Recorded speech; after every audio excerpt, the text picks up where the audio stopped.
Précédemment dans Starvox. Au fait maman, vu qu'aujourd'hui c'est la journée mondiale de sensibilisation à l'accessibilité, tu pourrais peut-être m'expliquer ce que ça signifie ? Un peu de patience ma chérie, on a rendez-vous avec nos amis de la Starvox pour en parler. Et alors ? Je pense que notre petite discussion devrait pouvoir t'éclairer. Mais maman, tu sais que je suis aveugle, alors en quoi la lumière pourrait-elle m'être utile ? Plutôt perspicace, la mioche. Vous écoutez Edencast.fr.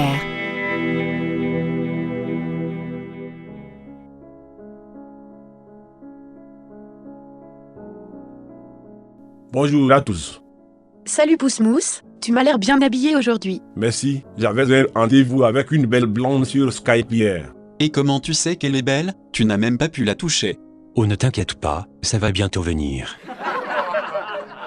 Toi le pervers, on t'a pas sonné. Sonnez les matines.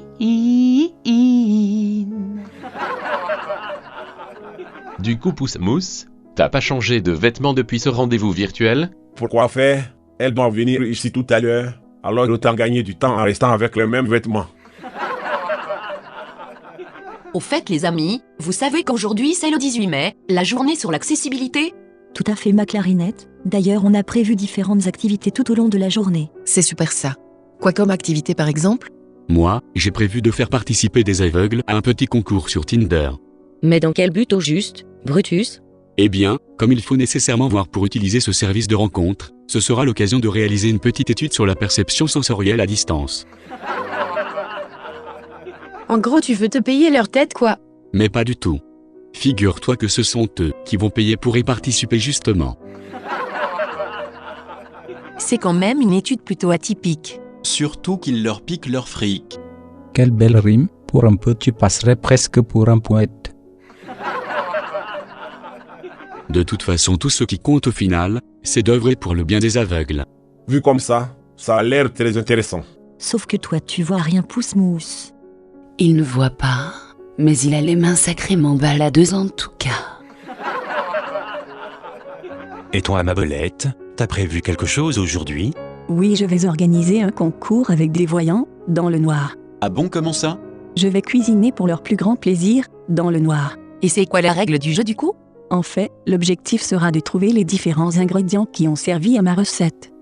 Oui, on teste l'aveugle quoi.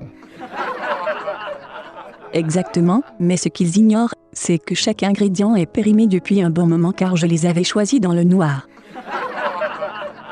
C'est pas très gentil ça, Tata.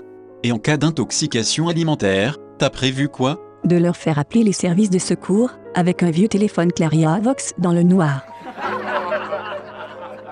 On te parle sur le plan juridique, espèce d'idiote. Je vais leur faire signer un papier en braille, dans le noir. Sinon avec Toto, on a décidé de faire passer un test d'accessibilité à des gens. Et il consiste en quoi ce test ? Ma chouquette ? À faire évaluer l'accessibilité d'un site à des voyants, dans le noir. Mais ils ne savent même pas utiliser les lecteurs d'écran. Oh mais ce n'est pas un site web, c'est un entrepôt assez spécial. En quoi il est spécial cet entrepôt ? Disons que pour s'y rendre, ils devront déjouer tout un tas de pièges pour bigleux. Du coup, comme aucun d'entre eux n'aura de canne blanche, avec Toto on a parié que personne n'arrivera vivant jusqu'au site. C'est plutôt radical comme test. Et toi, beau brin ténébreux, t'as prévu quelque chose ? Oui, je vais faire visiter mon très grand lit 5 places à des touristes, dans le noir. Il faut bien reconnaître qu'il a pignon sur rue, ce fameux lit 5 places. Pas tout à fait, il a pignon sur ma chambre. Il y a une règle du jeu du coup ? Eh bien, je vais palper chacune d'entre elles dans le noir, et elles devront deviner si elles ont été en contact avec ma main gauche ou ma main droite. Belle séance tactile en perspective. Évidemment. D'ailleurs, les inscriptions sont toujours ouvertes si tu veux t'inscrire dans le noir. Alors ma chérie, tu as compris ce que signifie la notion d'accessibilité maintenant ? Oui maman, ça veut dire que quand parfois tu ne veux pas que je dorme avec toi, c'est que tu es inaccessible. Tiens, Pousse-Mousse, on dirait qu'il y a une femme qui arrive pour ton fameux rendez-vous. Salut mon petit Pousse-Moussounet. Alors, ça te dirait de faire un petit tour dans ma grange? Finalement, je pense que je vais être obligé de décliner cette invitation.